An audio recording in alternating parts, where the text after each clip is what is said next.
Alhamdulillah, marilah kita sama ucapkan kepada Allah Subhanahu wa taala di mana berkat dan rahmat beliau alhamdulillah kita diberikan kesehatan, kesempatan dalam acara aksi nyata yang akan direalisasikan sama teman kita guru calon penggerak yaitu Bu Leni Desridawati.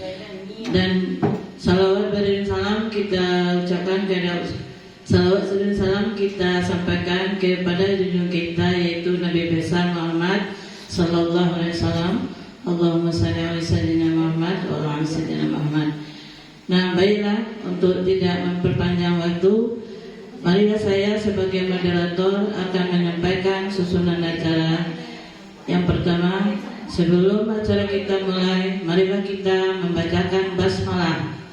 Bismillahirrahmanirrahim. Dan acara yang pertama adalah pembukaan yang disampaikan moderator, dan yang kedua adalah kata sambutan yang akan disampaikan oleh Ibu Kepala Sekolah. Kepada Ibu kita persilakan.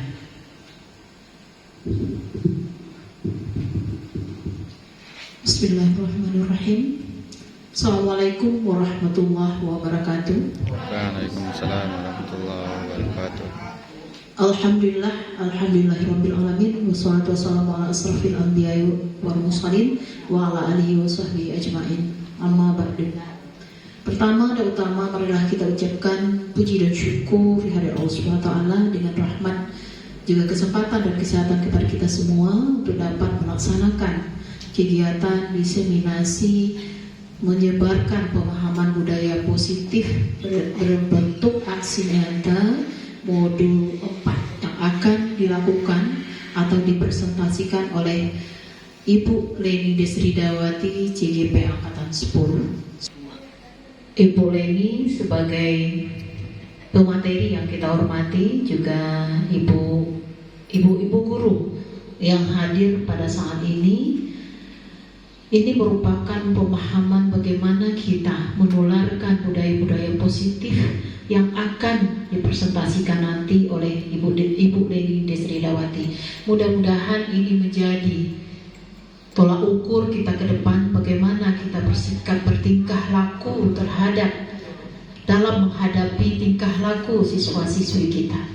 Jadi pemahaman yang akan kita raih atau yang akan kita laksanakan hari ini, mudah-mudahan budaya positif itu memang betul-betul nanti di dalam praktek implementasi di dalam kelas akan kita tindak lanjuti dengan hal-hal yang betul-betul sesuai dengan arahan juga yang akan disampaikan oleh narasumber nanti. Dengan adanya calon guru penggerak di SMA Negeri 3 Lubuk Basung, kami mengucapkan apresiasi sekali terhadap calon-calon guru penggerak di SMA Negeri 3 Lubuk Basung dan bersama Bapak Ibu guru yang hadir di sini. Dengan adanya pelaksanaan kegiatan-kegiatan di calon guru penggerak ini akan terwujudlah cita-cita dan implementasi dari kurikulum Merdeka itu langsung pengembangan perilaku dari siswa-siswi kita dan tindakan dari siswa-siswi kita yang langsung keterampilannya langsung diimplementasikan di dalam kehidupan mereka. Jadi diharapkan kepada kita semua untuk mengikuti semua kegiatan ini dengan baik, dan nanti silakan Bapak Ibu untuk berkolaborasi bersama. Bagaimana caranya kita melaksanakan kegiatan ini dapat langsung kita implementasikan di dalam kehidupan kita di SMA Negeri 3 Lubuk Basung. Besar harapan kami kepada Ibu Leni sebagai narasumber bahwa pada saat ini kita sudah masuk ke dalam kurikulum Merdeka, dan kurikulum Merdeka itu memang terimplementasi setiap dari kegiatan-kegiatan kita yang berada di SMA Negeri 3 Lubuk Basung. Itu saja kiranya, mohon maaf lahir dan batin kalau seandainya kurang tepat perkataan atau perbuatan saya mohon maaf lahir dan batin. Assalamualaikum warahmatullahi wabarakatuh. Bismillahirrahmanirrahim. Assalamualaikum warahmatullahi wabarakatuh. Waalaikumsalam warahmatullahi wabarakatuh. Alhamdulillahirabbil alamin wassalatu wassalamu asrafil anbiya'i wal mursalin wa ala alihi wa ashabihi rasulillahi ajmain. Puji syukur kita panjatkan kehadiran Allah Subhanahu wa taala yang telah memberikan melimpahkan rahmat dan karunia-Nya kepada kita semua sehingga kita bisa hadir di ruangan ini guna untuk menyaksikan atau melaksanakan kegiatan aksi nyata dari program Guru Penggerak yang berjudul Pemahaman Budaya Positif. Salawat dan salam kita kirimkan kepada Nabi kita, junjungan Nabi kita yaitu Nabi Muhammad SAW yang telah membawa kita dari alam kebodohan hingga alam yang terang benderang seperti tahun ini dengan penuh dengan ilmu, pengetahuan dan teknologi. Sebelumnya Ibu, saya minta izin kepada Ibu Kepala Sekolah mengucapkan kepada ibu rekan sejawat mengucapkan terima kasih sebanyak-banyaknya yang telah berkenan dan meluangkan waktunya untuk menghadiri kegiatan kita hari ini.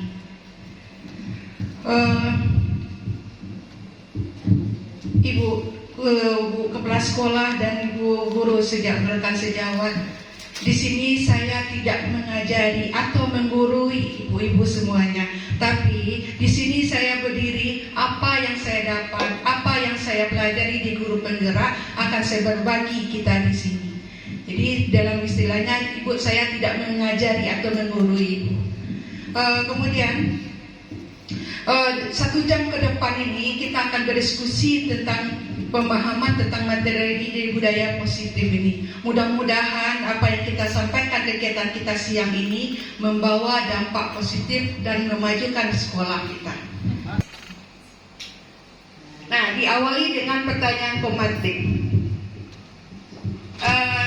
Di sini kita akan berdiskusi secara bersama dengan, coba ibu lihat ke depan ibu, tolong ibu. Nah, setuju atau tidak? Yang pertanyaan yang pertama, hukuman dapat mendisiplinkan anak.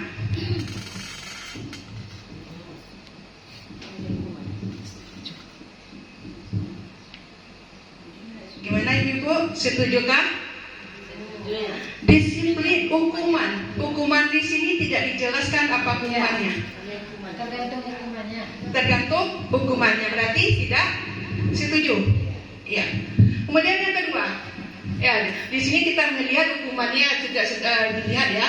Di sini pembedaan hukuman dengan hal positif seperti membaca atau membersihkan halaman sekolah dapat meningkatkan disiplin anak. Berarti di sini dijelaskan hukumannya. Apakah hukuman di sini adalah hukumannya segi positifnya? Setuju Bu? Alhamdulillah. Dan yang ketiga, memberi penghargaan dapat meningkatkan motivasi. Nah, kalau kita lihat penghargaan yang mana yang memberi motivasi pada si anak? Penghargaan dengan memberikan hadiahkah? Atau dengan memberikan semacam motivasi kepada anak? Atau dengan memberikan imbalan? Atau bagaimana Ibu yang penghargaan di sini? Berbentuk verbal kah atau tulisan?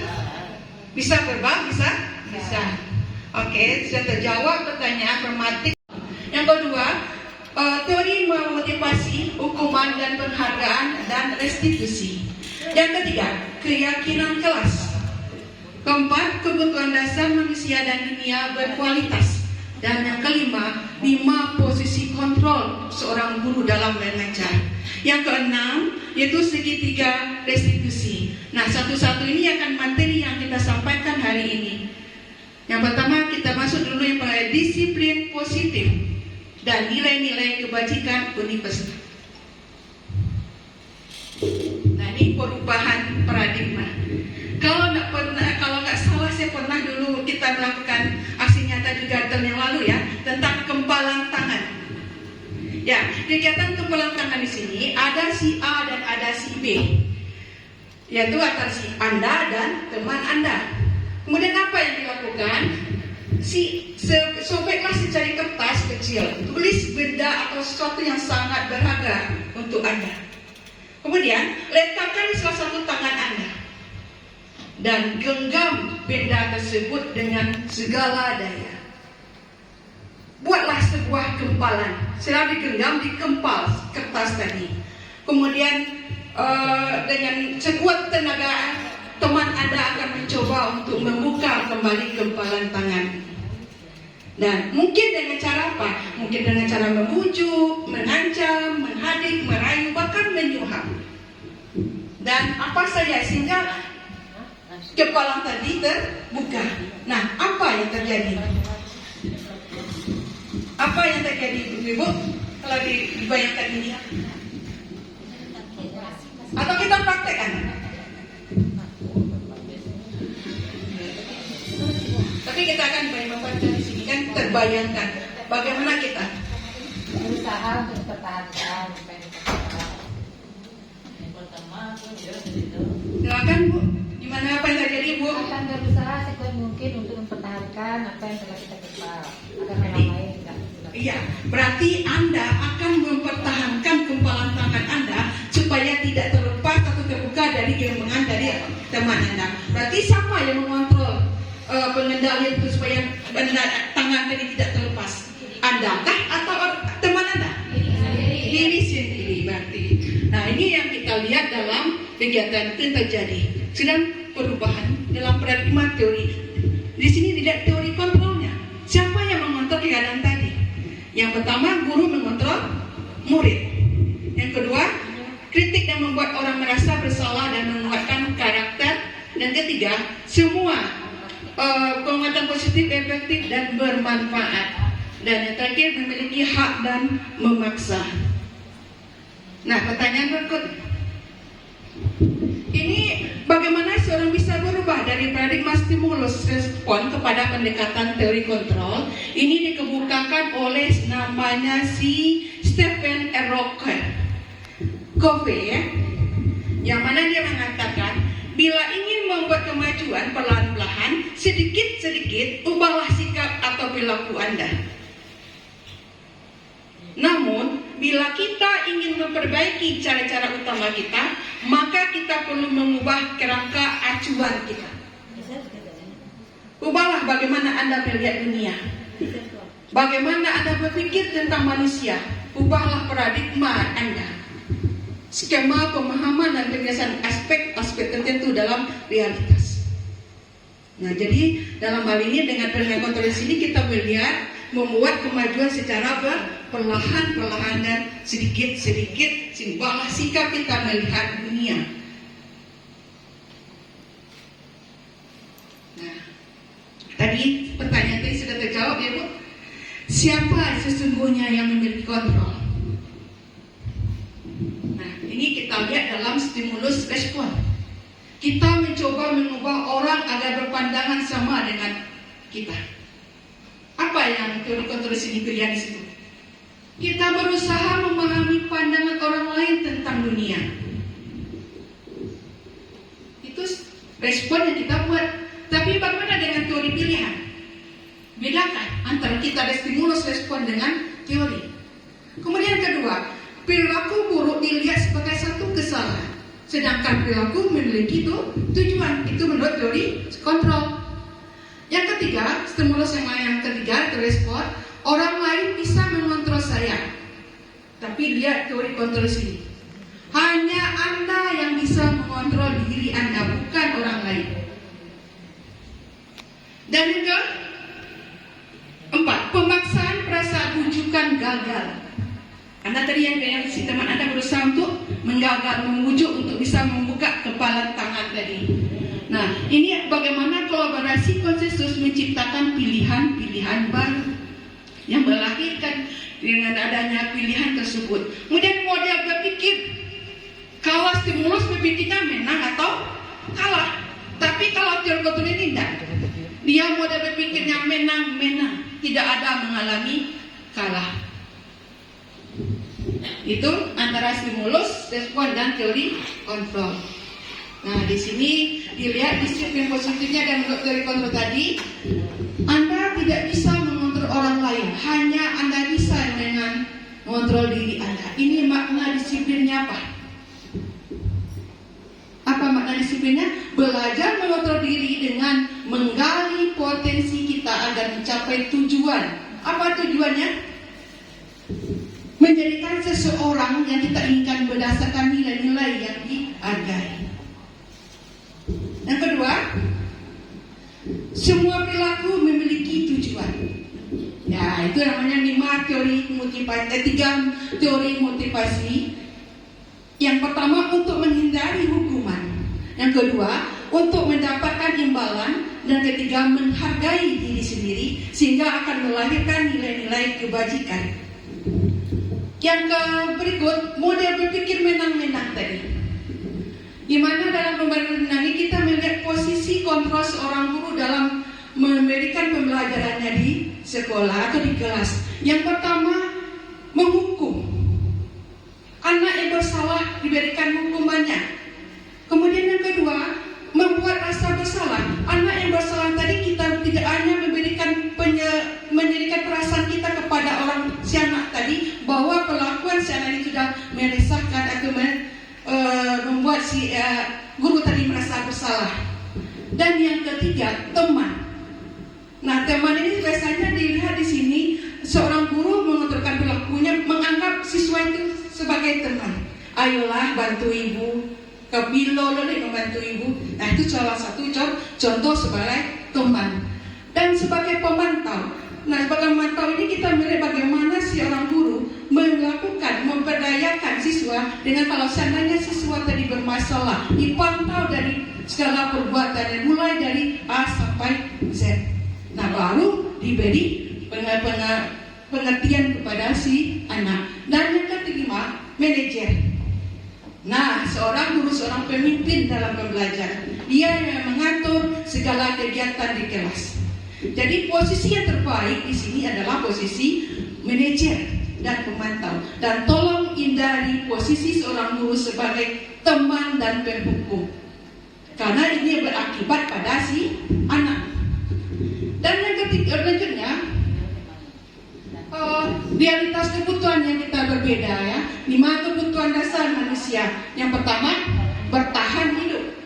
Yang kedua, penguasaan, kasih sayang dan rasa diterima, kesenangan serta kebebasan. Nah, kita lanjut, apa itu disiplin? Tapi sebelum itu kita ice breaking dulu ya Ibu. Bosan Ibu? Ice breaking kita? Boleh. Oke. Dan lihat ada satu. Nah, ini saya bilang ini penuh dengan konsentrasi. Ya. Jika pada speaking kali ini menggunakan kata kuncinya saya bilang. Jika saya mengatakan kata kunci saya bilang, berarti audiens semua melakukan apa yang saya instruksikan. Tapi jika saya tidak menggunakan kata saya bilang, maka jangan lakukan instruksi tersebut. Paham Ibu? Oke, kita mulai. Berdiri atau gimana? Berdiri.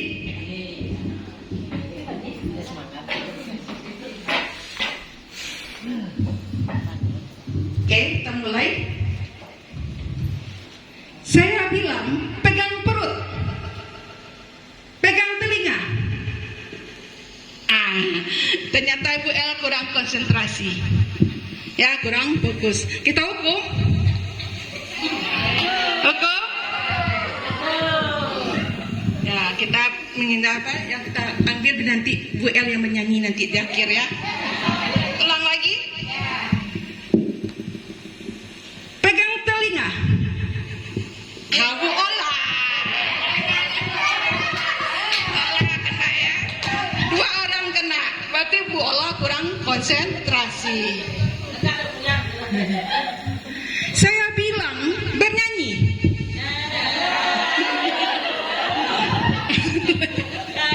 Oke. Nanti ditambah lagi Bu. Atau sudah? Tambah 2 lagi. Saya bilang berjoget. Pegang telinga. Pegang angkat kaki.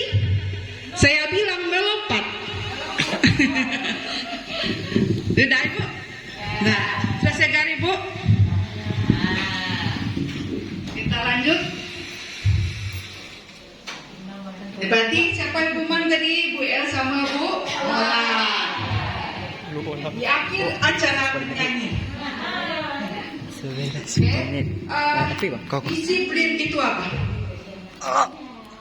Nah, disiplin ini adalah sesuatu yang dilakukan seseorang kepada orang lain untuk mendapatkan apa? Kepatuhan. Dalam hidup kita perlu disiplin. Tadi dikatakan hukuman tadi merupakan bisa mendisiplinkan siswa. Ada yang setuju? Tidak. Dilihat dari segi hukuman. Jadi jelas itu apa tuh nggak disiplin. Nah ini berasal dari bahasa Latin loh, yang artinya belajar. Jadi makna dari kata itu berorientasi dengan disiplin diri pada siswa. Itu menurut Socrates dan Plato. Tapi secara umum yang dikatakan disiplin itu adalah sesuatu yang dilakukan seseorang pada orang lain untuk mendapatkan kepatuhan, sehingga kita hargai. Nah inilah nilai-nilai kebajikan tadi. Dengan adanya teori kontrol tadi, kemudian dengan adanya disiplin tadi, melahirkan namanya nilai kebajikan. Yang pertama, apa nilainya? Nilai kebajikan ini adalah sifat-sifat positif manusia yang merupakan suatu tujuan mulia yang ingin dicapai setiap individu. Apa saja? Termasuk profil Pancasila tadi. Apa Pancasila? Ia beriman, bertakwa, kemudian mandiri, bernalar kritis, serta bernikah global dan bergotong royong, serta kreatif. Itu yang melahirkan nilai kebajikan. Oke, termasuk teori motivasi perilaku manusia.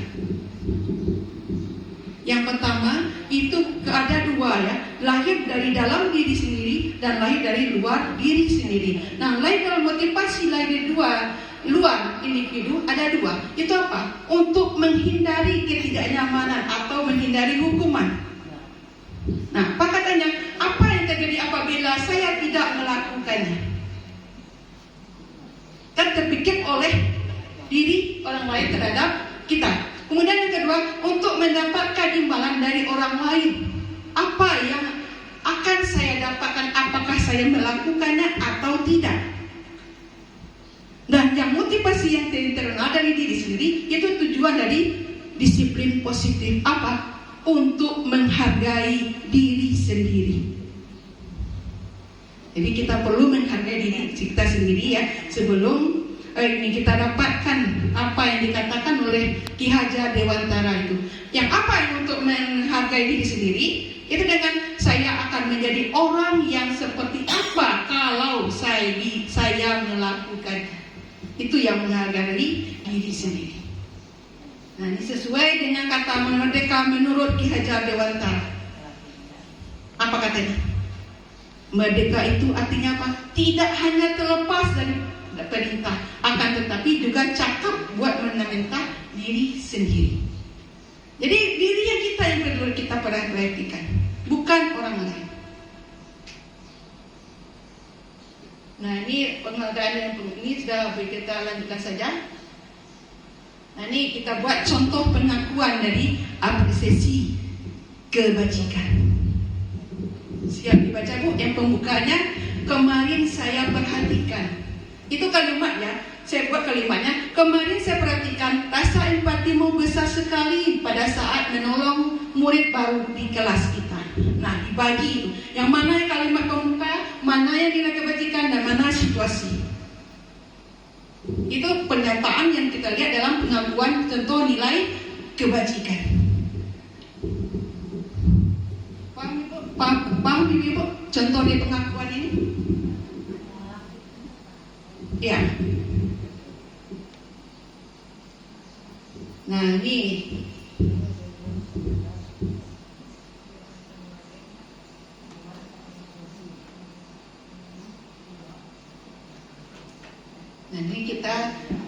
saya beri tugas untuk ibu-ibu menjawab antara hukuman atau konsekuensi.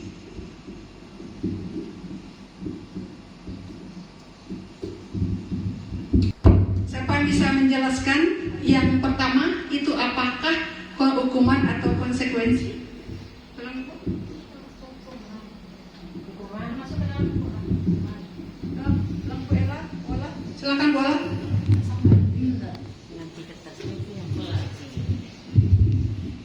Baik, mencatat 100 kali di dalam buku kalimat dengan kalimat saya tidak akan terlambat lagi karena terlambat ke sekolah.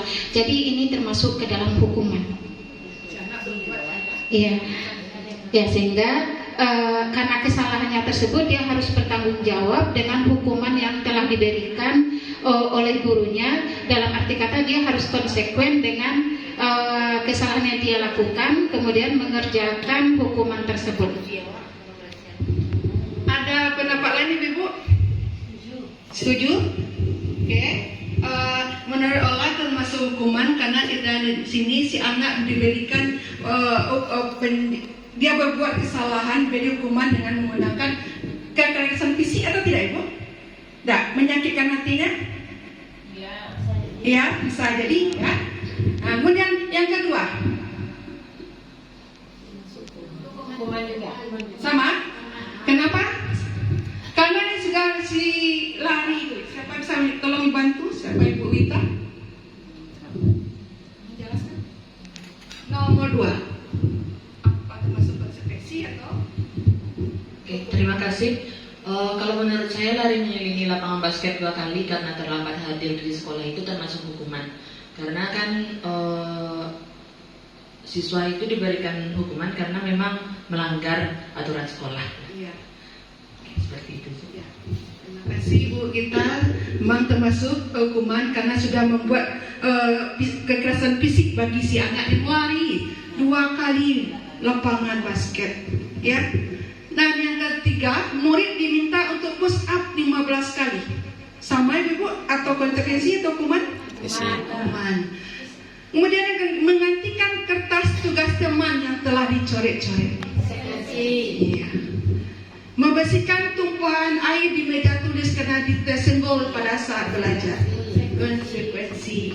Dan yang ketiga, berikutnya murid disuruh tidak mengenakan sepatu seharian di sekolah karena tidak mengenakan sepatu hitam.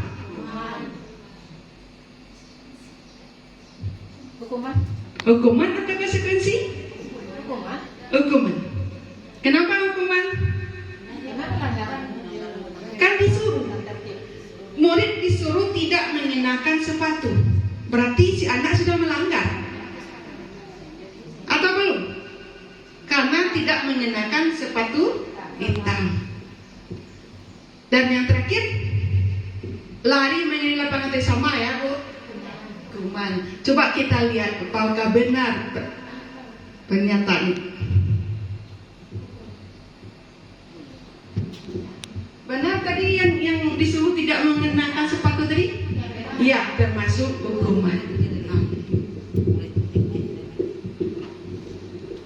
Kita lanjut ibu-ibu. Nah, baru kita lihat apa perbedaan antara hukuman dengan konsekuensi. Bu El bisa lihat ini. Apa bedanya? Bu El bisa membaca? Silakan Bu El. Ini Bu El.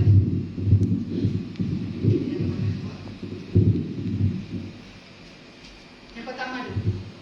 Perbedaan hukuman dan konsekuensi. Hukuman, sesuatu yang menyakitkan harus terjadi. Sedangkan konsekuensi, sesuatu harus terjadi. Paham maksudnya Ibu?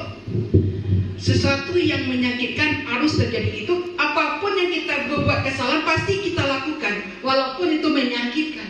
Tapi kalau konsekuensi enggak, dia apa yang kita lakukan hukuman itu melakukan melanggaran kita harus terjadi tapi tidak menyakitkan.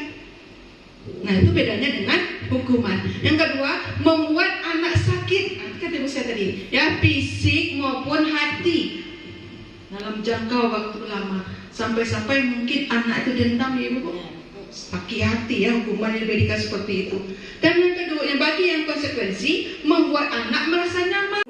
Kalau tidak tampak tidak mendengarkan guru dan acuh teracuh. Nah, tugas lagi ibu. Apakah peraturankah? Peraturannya gini. Apa ini kan dibuat peraturan. Dan yang mana yang keyakinan keras? Nah, selalu kembalikan buku ke tempatnya. Nah, keyakinan kelasnya apa? Disiplin? Yes. Tanggung jawab. Yang kedua, dilarang mengganggu orang lain. Apa keyakinan kelasnya?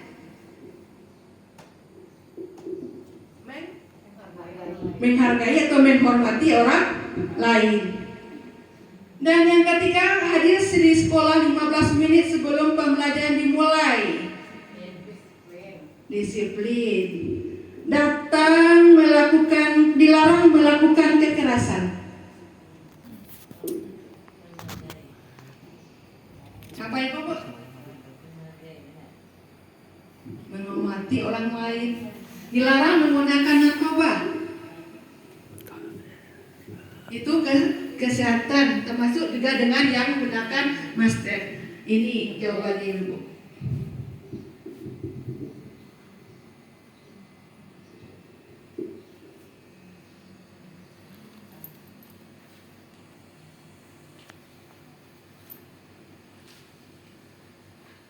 Berarti selalu kembalikan buku ke tempatnya itu tanggung jawab. Yang kedua, dilarang mengganggu orang lain, itu menghormati orang lain, itu dalam keyakinan kelas ya yang kita buat. Kemudian hadir di sekolah 15 menit ini menghormati orang lain dan berkomitmen dan juga disiplin. Dilarang menggunakan narkoba, itu termasuk keyakinan kelas dalam kesehatan. Bergantian atau menunggu giliran, itu menghormati orang lain dan bersabar. Dan gunakan masker, termasuk kesehatan dan keselamatan. Kemudian jangan berlari di kelas atau koridor, itu keselamatan dan keamanan. Oke, dan terakhir masuk lagi kebutuhan dasar manusia dan dunia berkualitas. Nah, kebutuhan dasar itu ada 5 ya Bu. Yang pertama, kebutuhan bertahan hidup. Yang kedua, kebutuhan untuk diterima. Dan ketiga, penguasaan atau kebutuhan pengakuan atas kemampuan. Dan yang keempat, kebebasan kebutuhan atau pilihan. Dan kelima adalah kesenangan, kebutuhan untuk merasa senang. Nah, seluruh tindakan manusia ini memiliki tujuan tertentu ya. Ini yang kita bahas satu-satu dulu ya Bu, yaitu kebutuhan dasar manusia yang kebutuhan bertahan hidup. Yang mana meliputi kebutuhan akan perasaan aman. Misalnya kesehatan, rumah, dan makan. Nah, kita ini buat sebuah kasus ini Bu. Ini kasus di pasar ya. Kita nanti bawakan ini kasus pertanyaan pemantik Ibu Ambar, guru wali kelas 2A di SD. Sedang bingung menghadapi ulah salah satu murid di kelasnya. Doni, ya beberapa anak kelas 2 telah datang padanya dan mengeluhkan bahwa Doni seringkali meminta bekal makan siang mereka dengan paksa. Jika Anda menghadapi situasi seperti Ibu Ambar, apa yang Anda lakukan? Menurut Anda, kira-kira alasan Doni melakukan hal itu? Jadi kita kembalikan dari yang pertama tadi itu kebutuhan dasar manusia tadi. Baca lah Bu. Dulu nanti saya bacakan. Yang pertama, kebutuhan bertahan hidup. Di mana kebutuhan di sini adanya perasaan aman, misalnya ada kesehatan, rumah dan makan. Nah, dalam kasus Doni tadi, ya, apabila jawaban si Doni ditanyakan oleh Ibu Ambar tadi, mengapa dia melakukan mengambil makan siang temannya? Mungkin karena dia lapar dan orang tuanya tidak membawakan bekal siang. Makanya si Doni merebut bekal temannya. Itu dari kebutuhan bertahan hidup. Yang kedua, kebutuhan untuk diterima, cinta kasih. Ya, di mana kebutuhan untuk memberikan dan menerima kasih sayang dan kebutuhan untuk merasa menjadi bagian dari satu kelompok. Nah, dari kasus ini mungkin si Doni alasannya mengapa dia mengambil bekal siang temannya, mungkin karena dia ingin merasa mencari perhatian dari orang tua, gurunya dan temannya. Jadi mungkin di sekolah dia kurang perhatian kasih sayang. Dan yang ketiga, penugasan atau kebutuhan pengakuan atau kemampuan. Di mana dalam ini kita mendengarkan rasa harga diri dan meliputi keinginan yang dianggap berharga, bisa membuat perbedaan, bisa membawakan pencapaian kompeten yang diakui dan dihormati. Nah, contoh dalam kasus ini, mungkin si Doni apabila jawabannya ini tadi, dia merasa hebat. Karena apa? Karena temanya tadi takut dia dan mau memberikan bekal makan yang siap. Dia merasa kekuasaan, dia merasa hebat. Dan yang keempat, kebebasan atau kebutuhan akan pilihan. Nah, di sini kita lihat adanya kebebasan yang tinggi yang menginginkan pilihan mereka untuk perlu tergerak. Nah, dalam kasus Doni ini mungkin dia mencoba tidak terlalu terpengaruh orang lain. Contohnya mungkin si Doni merasa bosan diberikan bekal makan siang itu saja, sehingga dia berbeda bekal siangnya dengan teman-temannya. Mungkin dia ingin merasakan pula rasa makanan kawannya, dia merasa bosan dengan bekal dibawakan ibunya itu kayak itu aja. Dan kalau yang kelima, kesenangan. Nah, kesenangan ini kebutuhan untuk merasa senang. Mungkin dalam hal ini dilakukan katanya si Doni ini ingin melakukan iseng saja. Kenapa? Karena ingin membuat ekspresi wajah. Ini melihat bagaimana ekspresi wajah temannya kalau dia mengambil bekal makan siang. Nah, itu kebutuhan dari posisi kontrol dalam kebutuhan tadi. Nah, terakhir ke posisi kontrol. Yang saya katakan tadi ada namanya penghukum, pembuat orang bersalah, teman, pemantau, dan manajer.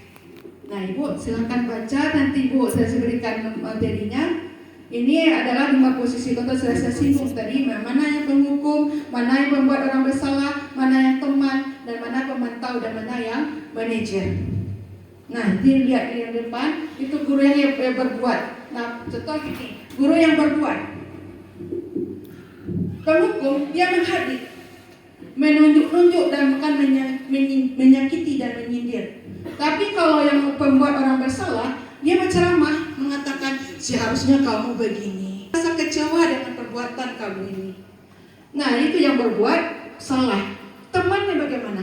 Kalau yang teman membuatkan alasan-alasan untuk muridnya.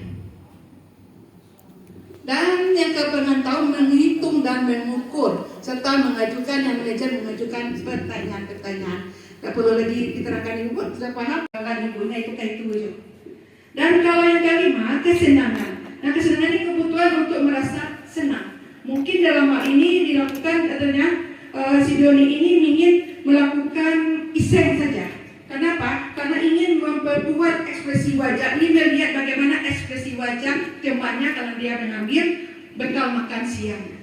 Nah, itu kebutuhan dari posisi kontrol dalam kebutuhan tadi. Nah, terakhir ke posisi kontrol. Yang saya katakan tadi ada namanya penghukum, pembuat orang bersalah, teman, pemantau, dan manajer.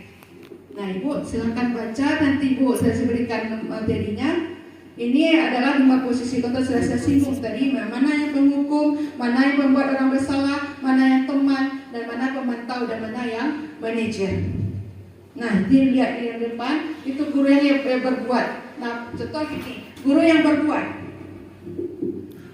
Penghukum, dia menghadir, menunjuk-nunjuk dan bahkan menyakiti dan menyindir. Tapi kalau yang pembuat orang bersalah, dia berceramah mengatakan seharusnya kamu begini. Rasa kecewa dengan perbuatan kamu ini. Nah, itu yang berbuat salah. Temannya bagaimana? Kalau yang teman membuatkan alasan-alasan untuk muridnya. Dan yang kepengetahuan menghitung dan mengukur serta mengajukan yang manajer mengajukan pertanyaan-pertanyaan. Tak perlu lagi diterangkan Ibu, sudah paham? Baca. Kita lanjut. Ini pernyataan. Saya kecewa sekali dengan kamu. Siapa yang mengatakan?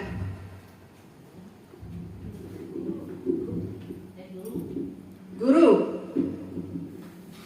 Kemudian yang kedua, yang mana di sini guru ini? Sebagai penghukum kah, sebagai pembuat bersalah kah, sebagai teman kah, atau sebagai manajer atau pemantau?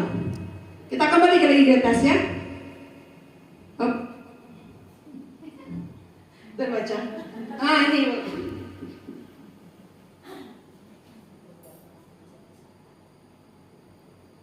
Pertanyaannya apa tadi? Saya kecewa sekali dengan kamu. Itu namanya membuat orang bersalah. Kemudian yang kedua, kamu tidak pernah benar melakukannya. Itu sebagai apa guru di sini? Hukum, penghukum. Langsung divonis kamu tidak pernah benar melakukannya, langsung divonis. Dan tiga, ayolah lakukan demi ibu dan bapak. Teman, apakah kamu mau mendapatkan stiker bintang hari ini?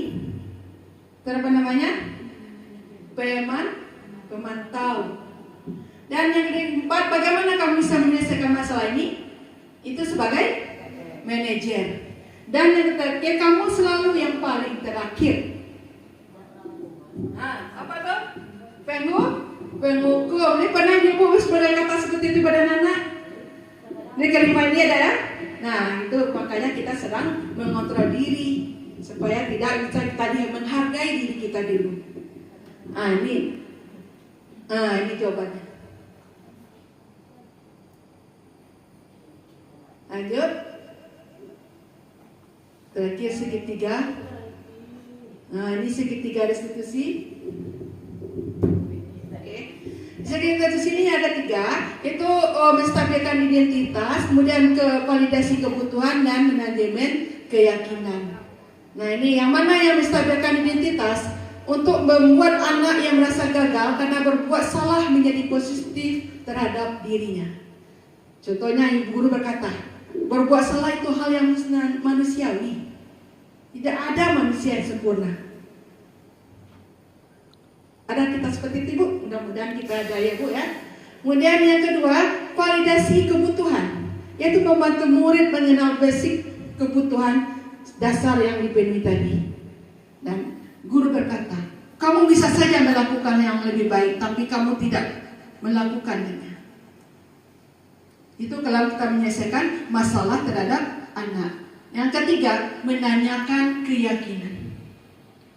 Keyakinan apa? Apa nilai yang kita pelajari di kelas? Nilai-nilai universal apa yang telah disepakati?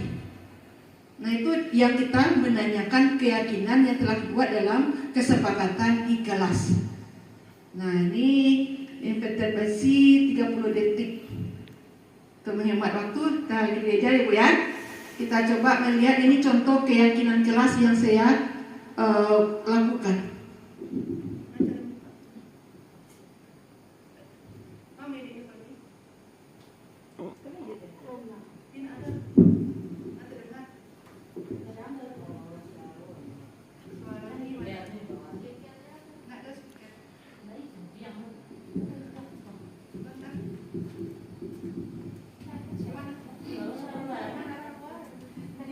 Tombolnya di mana? Nah, ini yang ketiga kita menempatkan keyakinan kelas, dan yang terakhir yang berikutnya di mana siswa tadi yang mencatat ya pada keyakinan kelas, kemudian menempatkan keyakinan kelas itu di depan, dan yang berikutnya adalah mendiskusikan dan membuat aksi keyakinan kelas dari yang ditempelnya tadi. Dan yang terakhir, angka terakhir baru buat keputusan buat keyakinan kelas. Ini yang kita buat di waktu contoh yang lain yang kelas. Nah, ini yang katakan saya tadi restitusi. Yang mana si anak berbuat kesalahan itu ada 3, menstabilkan identitas.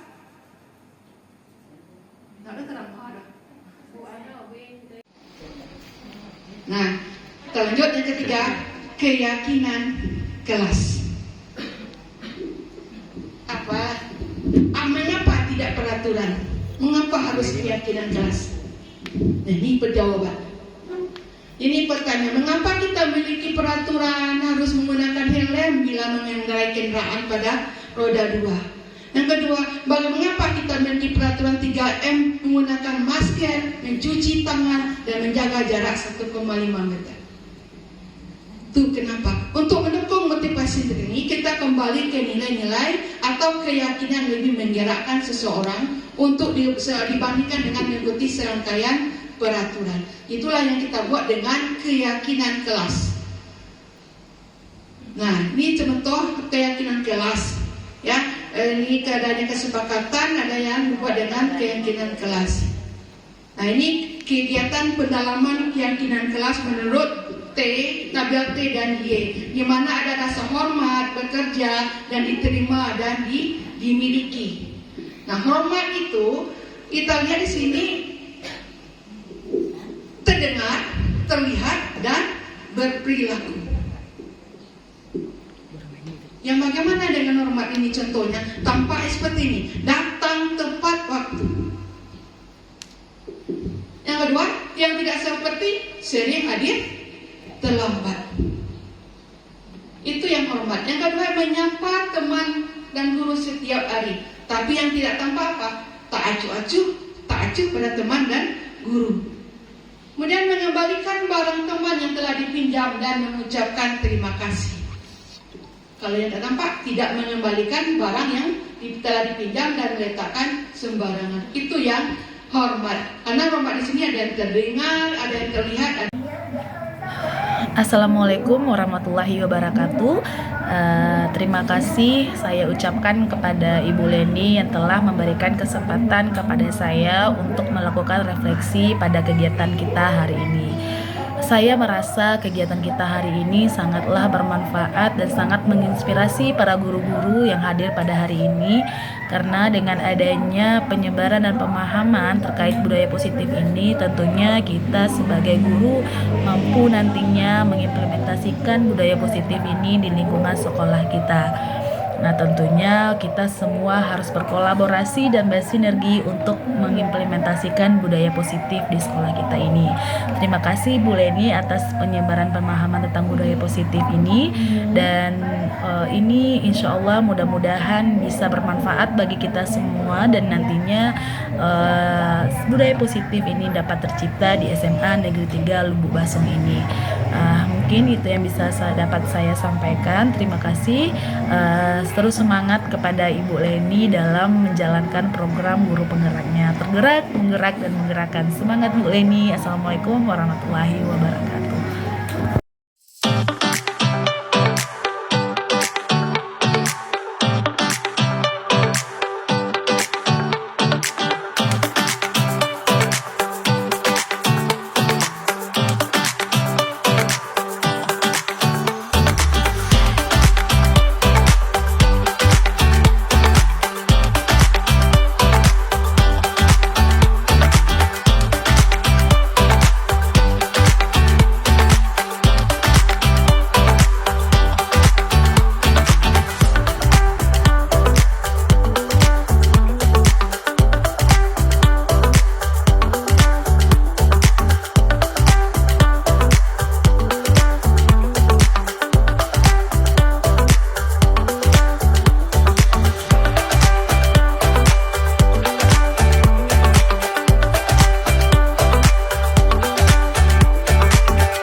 Siang Sabda, Selamat siang Ibu.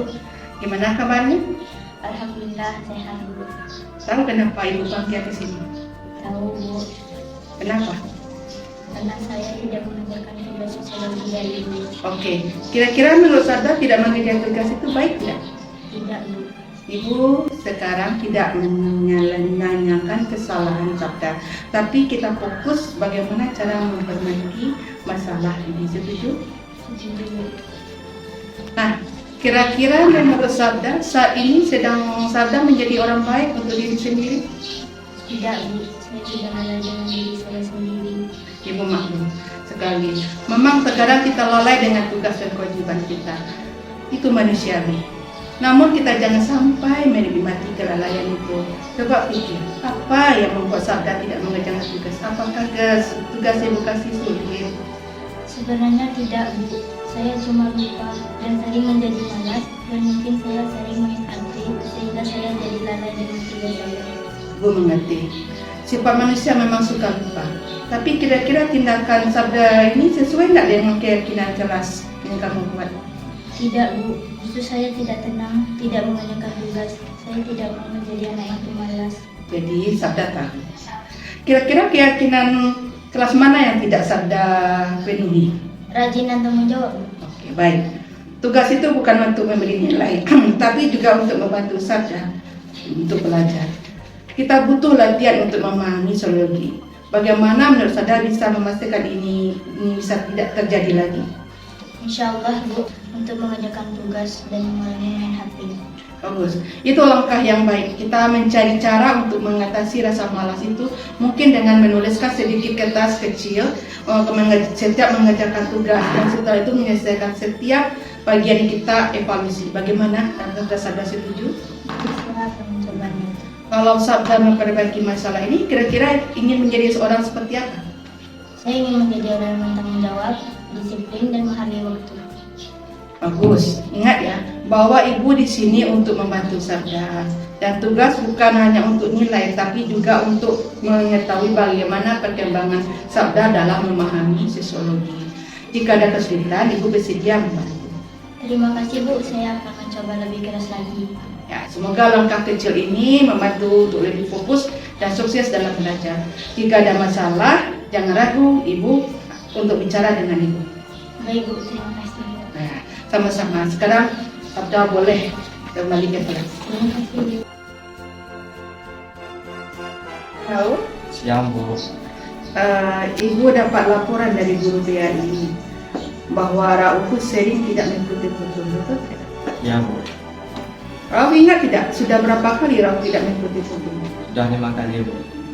Ibu memanggil Rauf tidak ingin mencari kesalahan Rauf ya, tapi Ibu ingin mendiskusikan, mencari solusinya. Kira-kira tidak ikut kultum itu baik tidak?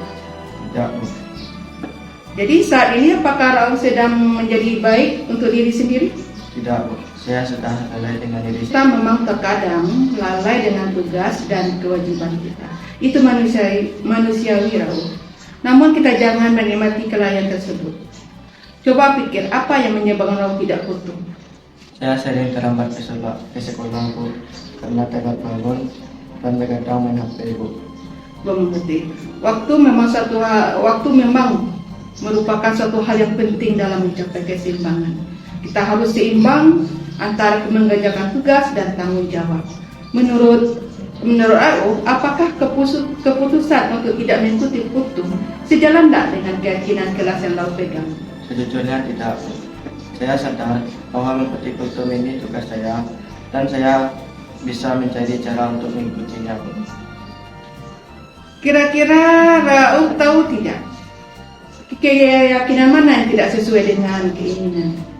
Disiplin dan bertanggung jawab. Bagus. Sekarang Rauf menyadari bahwa tindakan Rauf yang lakukan itu salah. Langkah selanjutnya kita tidak boleh lalai. Ibu sangat menghargai bahwa Rauf mau mengikuti kultum ya. Menurut Rauf, apakah langkah yang bisa kita lakukan supaya bisa mengikuti kultum? Saya berpikir untuk bisa membuat jadwal atau meningkatkan disiplin yang bisa membagi waktu saya tidak telat bersekolah dan mengikuti kultum.